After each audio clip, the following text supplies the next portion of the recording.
Escort के साथ oxygen tanker Rajasthan की जोधपुर, कोटा, जयपुर, अलवर सहित कई जिलों के लिए रवाना किए गए हैं, जिससे रास्ते में टैंकर को बिना रोक टोक के जल्दी भिजवाया जा सके।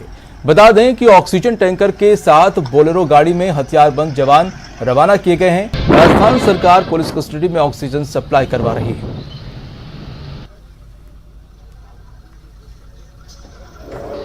नहीं, चूँकि अभी आप सब जानते हैं कि राजस्थान के हॉस्पिटलों में ऑक्सीजन की डिमांड बढ़ गई है, तो हमारा जो यार राजस्थान का कोटा है वो उसका भराव हो रहा है, तो वो सुगमता से भराव हो जाए और सुगमता से राजस्थान के विभिन्न अस्पतालों में चला जाए, ये हम सुनिश्चित कर रहे हैं।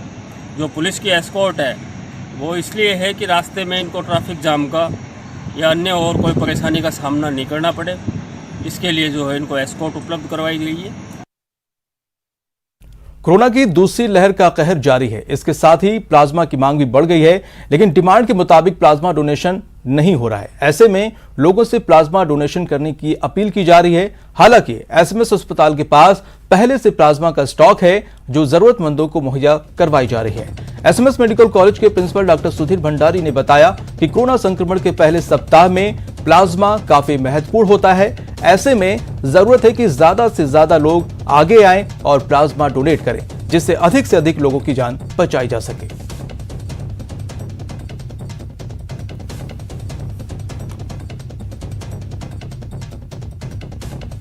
इसमें अधिकता इसलिए है कि हमने बहुत डेडिकेशन और बहुत मेहनत से प्लाज्मा इकट्ठा करने का कैंपेन चलाया। मैं इच्छा करता हूं कि बाकी हॉस्पिटल अगर ये प्लाज्मा रिलेटेड कैंपेन चलाएंगे तो उनको काफ़ी कोविड प्लाज्मा मिलेगा। इसकी पहले हफ्ता में बहुत महत्ता है जब वायरल लोड होता है। कोरोना से जूझते कोटा में प्लाज्मा डोनेशन का कारवां लगातार बढ़ता जा रहा है। एक युवक ने इंटरव्यू छोड़कर प्लाज्मा डोनेट किया और मानवता की मिसाल कायम की। जीवनदाता टीम के प्रयास से मिले प्लाज्मा से 2 लोगों को नया जीवन दान मिला है। जानकारी के मुताबिक युवा का जॉब के लिए इंटरव्यू चल रहा था। इस दौरान उसे प्लाज्मा डोनेशन के लिए कॉल आया, जिसके बाद युवक ने नौकरी की परवाह किए बिना बीच में ही इंटरव्यू छोड़कर प्लाज्मा डोनेट करने पहुंच गया, जिससे 2 मरीजों की जान बच गई।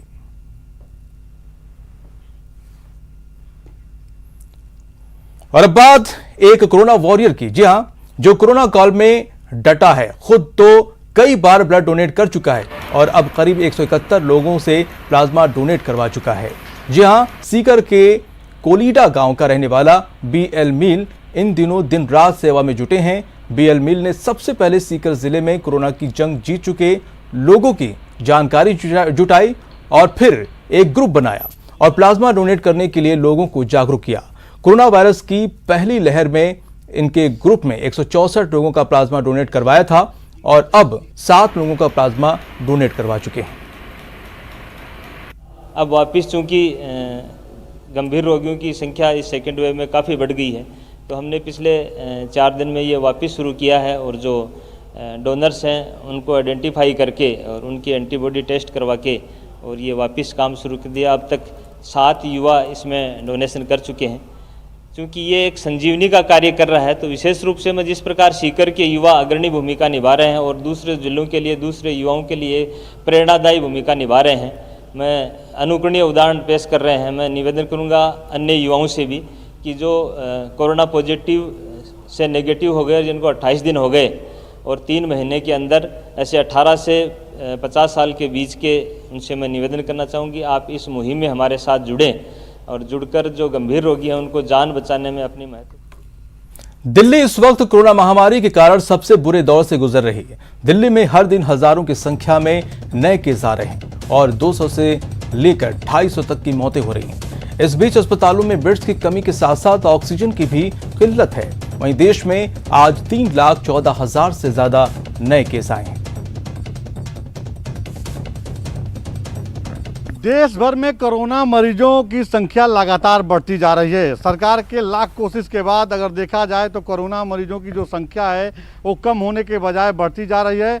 अगर आज की बात की जाए तो आज स्वास्थ्य मंत्रालय की तरफ से जो रिपोर्ट आया है उसमें बताया गया है कि 24 घंटे के अंदर 3,14,835 लोग संक्रमित हुए हैं, जिसमें से देखा जाए तो 2104 लोगों की मौत हो गई है, जो बहुत ही चिंताजनक और डरावनी है। सरकार की तरफ से लगातार अपील किया जा रहा है कि लोग एहतियात बरतें, कोरोना के जो गाइडलाइन है उसका पालन करें, मास्क जरूर लगाएं, 2 गज की दूरी का पालन जरूर करें। लेकिन उसके बावजूद अगर देखा जाए तो कोरोना मरीजों की संख्या बढ़ती जा रही है। वहीं अगर देखा जाए तो ICMR की तरफ से जो रिपोर्ट आई है उसमें बताया गया है कि 27,27,05,103 सैंपल टेस्ट किए जा चुके हैं और वहीं 16,51,711 सैंपल टेस्ट जो है कल हुए हैं। तो लगातार जो है टेस्ट किए जा रहे हैं और उसके जो मरीज हैं उनका इलाज चल रहा है। लेकिन उसके बावजूद जो मौत के आंकड़े हैं और संक्रमित होने के जो आंकड़े हैं ये बहुत ही डरावने हैं और चिंताजनक हैं।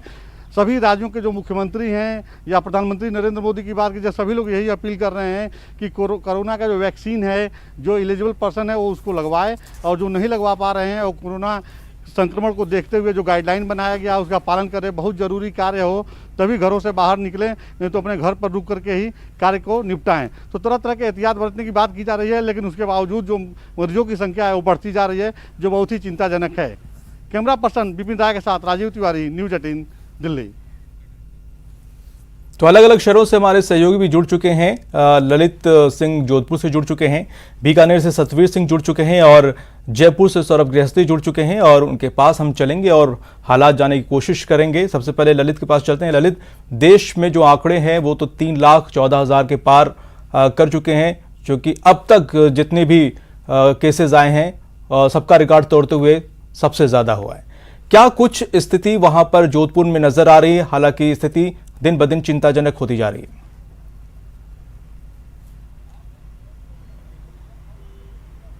देखिए माजिद, जोधपुर के हालात भी कमोबेश ऐसे ही हैं जिस तरह अन्य शहरों के हैं। सबसे बड़ी मुश्किल की बात यह है कि अस्पतालों में अब 9 बेड की स्थिति आ चुकी है। शहर के जितने बड़े अस्पताल हैं वहाँ अब बेड को लेकर टोटा हो चुका है। रात भर बेड को लेकर मरीज परेशान होते हैं। अस्पताल प्रशासन वैकल्पिक तौर पर व्यवस्था करता है और मरीज इधर से उधर भटकता रहता है। अब आलम यह हो चुका है कि रोजाना 1500 से ज़्यादा मरीज अगर पॉजिटिव आएंगे तो अस्पतालों में एक सीमित संख्या में जो संसाधन होते हैं वो तमाम उपयोग आ चुके हैं।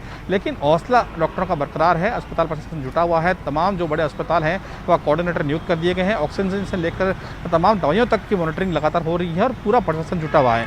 लेकिन सबसे बड़ी हैरानी की बात यह है कि पब्लिक की ओर से सहयोग नहीं मिल रहा है। कर्फ्यू के बावजूद लोग घरों से निकल रहे हैं और यही कारण है कि संख्या इतनी बढ़ रही है। कोरोना गाइडलाइन की पालना नहीं हो रही है, चाहे बाजार की बात करें, चौराहों की बात करें, लोग अनावश्यक रूप से लापरवाही करते बाहर निकल रहे हैं। अलग अलग कहीं कारण बता रहे हैं घर से निकलने के, लेकिन पुलिस भी शक है, चालान कर रही है। लेकिन मौत के साथ साथ आंकड़े भी जोधपुर शहर में लगातार बढ़ रहे हैं, जो चिंता का विषय बना हुआ है। जी ललित, हमारे साथ बीकानेर से सतवीर सिंह भी जुड़े हुए हैं, उनके पास चलते हैं और जानने की कोशिश करते हैं वहां पे क्या कुछ हालात हैं। सतवीर, 2 बातें हर जगह कॉमन है, बेड की कमी है और ऑक्सीजन की कमी है, वहां पर क्या हालात हैं?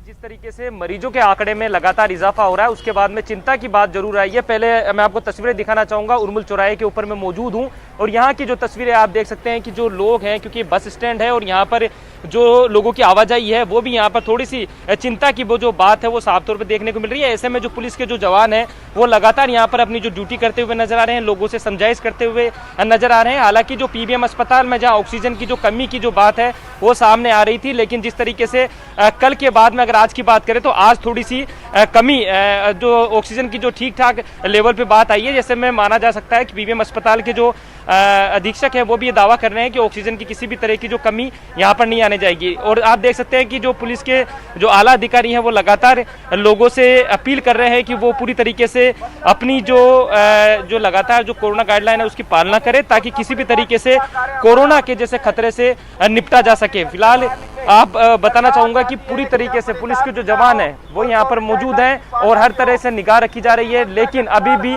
चिंता की बात है, क्योंकि जिस तरीके से कोरोना का जो खतरा वो लगातार बढ़ रहा है वो कहीं ना कहीं चिंता की बात जरूर कही जा सकती है। अधिकारी हमारे साथ में, हम उनसे बात कर लेते हैं एक बार। सर, किस तरह से लोगों को अवेयरनेस करने का जो काम है वो किया जा रहा है? हाँ बिल्कुल, हर एक के पास ये लाउड स्पीकर है गाड़ियों से और हैंड लाउड स्पीकर का यूज कर रहे हैं, लोगों को समझाइश कर रहे हैं कि सरकार की मंशा बता रहे हैं कि सरकार चाहती है कि लॉकडाउन ना लगे और साथ में ही सरकार और सभी ये स्पष्ट है कि आप मास्क लगाएं और इसके अलावा सोशल डिस्टेंसिंग की पालना करें, जिससे इससे बचा जा सकता है। सर, आप पूरी तरीके से लोगों को जागरूक करने का प्रयास कर रहे हैं, क्या ऐसे भी कुछ लोग आ रहे हैं जो अभी भी गाइडलाइन की पालना नहीं कर रहे, या उनके जोर आजमाइश करनी पड़ रही है उन्हें समझाने के लिए भी?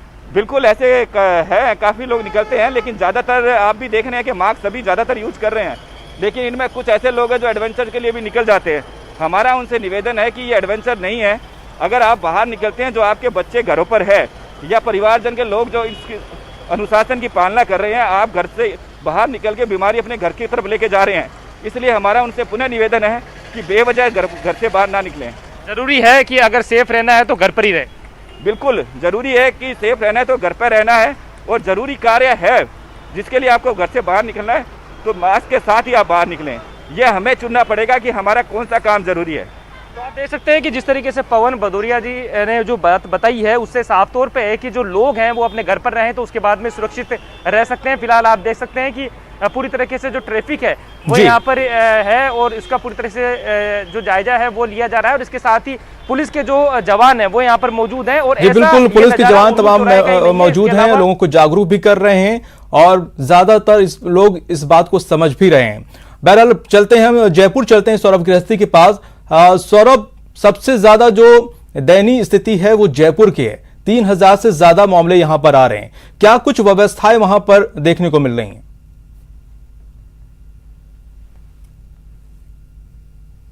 जी बिल्कुल, आपने सही कहा। राजस्थान के प्रदेश की राजधानी जयपुर में भयानक हालात जो हैं वो दिन ब दिन बढ़ते ही जा रहे हैं, और जिस प्रकार के मामले आ रहे हैं बहुत ही हैरान करने वाले हैं, क्योंकि राजधानी जयपुर का कोई भी एक हिस्सा ऐसा नहीं है जो हॉट स्पॉट नहीं हो। चाहे बात मानसरोवर की हो, मालवीय नगर की हो, दुर्गापुरा की हो, वैशाली नगर की हो, झोटवाड़ा की हो, विद्याधर नगर की हो, तमाम हिस्सों में रिकॉर्ड तोड़ नए मरीज सामने आ रहे हैं, और ये बहुत ज़्यादा चिंता पैदा कर रहा है। और जिस प्रकार से लगातार मामले सामने आ रहे हैं, अस्पतालों में बेड्स की कमी जो है वो लगातार देखने को मिल रही है, और इसके साथ ही ऑक्सीजन और रेमडेसिविर इंजेक्शन की डिमांड भी लगातार बढ़ती जा रही है।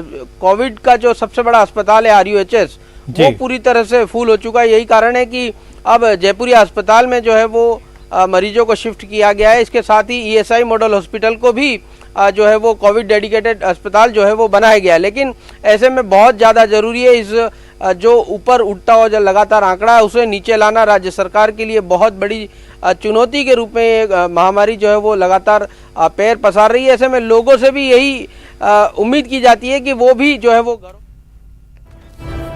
और उस बीच बड़ी खबर आ रही है, प्रदेश में ऑक्सीजन की कमी का मामला। जी हां, सीएम ने कैबिनेट सेक्रेटरी राजीव गाबा से बात की है। तो आज सुबह फोन के जरिए ये बातचीत हुई है। लगातार जो इस तरह से मामले कम हो रहे थे, लोकसभा स्पीकर ओम बिरला से भी बात की है ऑक्सीजन की कमी को लेकर।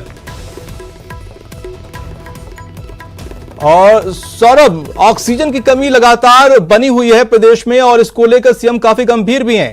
कैबिनेट सेक्रेटरी राजीव गाबा से बात की है और लोकसभा स्पीकर ओम बिरला से भी बात की है।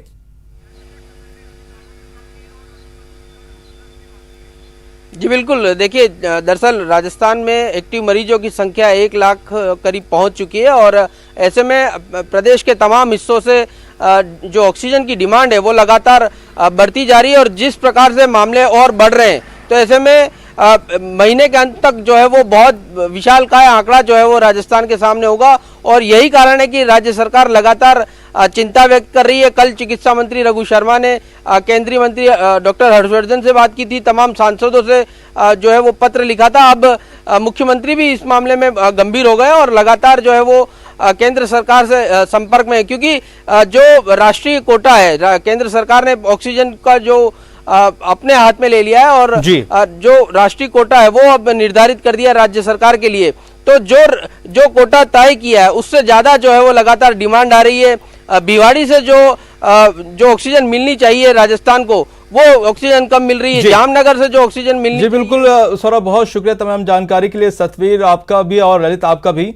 और तो जो स्थिति है वो लगातार बिगड़ती ही जा रही है। और रुक करते हैं अगली खबर का।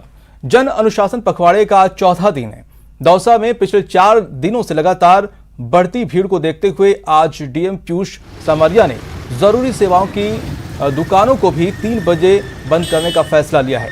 ऐसे में गुरुवार से दोपहर 3 बजे ही परचून की दुकान बंद हो जाएंगी। हालांकि मेडिकल और दूध की दुकान 3 बजे के बाद भी खुल सकती हैं। इधर लगातार पुलिस की सख्ती के बावजूद भी लोगों की लापरवाही कम होने का नाम नहीं ले रही है। वहीं चौथे दिन का हाल जो है बताया न्यूज 18 संवाददाता आशीष शर्मा ने। जन अनुशासन पखवाड़े का आज चौथा दिन है, लेकिन हालात में सुधार अभी तक नहीं आ रहे हैं। लोगों की आवाजाही बड़ी संख्या में हो रही है। हालांकि शादी विवाह का सीजन है, ऐसे में यहाँ पर बड़ी संख्या में लोगों का मूवमेंट हो रहा है। ऐसा लग ही नहीं रहा कि यहाँ पर कोई जन अनुशासन पखवाड़ा चल रहा हो, मिनी लॉकडाउन चल रहा हो। लोग धड़ल्ले से यहाँ पर आ रहे हैं और जा रहे हैं। इस तरह के हालात दौसा में देखने को मिल रहे हैं। हालांकि लगातार बढ़ रही भीड़ को देखते हुए जिला कलेक्टर पीयूष समारिया ने बड़ा निर्णय लिया है कि जो और इस बीच एक बड़ी खबर आ रही है ऑक्सीजन सप्लाई पर। मधुरा के लिए अच्छी खबर है, अब मिलेगी 15,000 किलो लीटर अतिरिक्त ऑक्सीजन। राजस्थान के लिए ऑक्सीजन को लेकर बड़ी खुशखबरी है। ऑक्सीजन को लेकर बदली गई ऑक्सीजन की आवंटन पॉलिसी। अब कोरोना पेशेंट ऑक्सीजन की कमी से नहीं दम तोड़ेंगे। भिवाड़ी ऑक्सीजन इकाई से निकलने वाली ऑक्सीजन आवंटन आंकड़ा बदल गया है। अब राजस्थान को 65 टन की जगह 80 टन प्रतिदिन मिलेगी।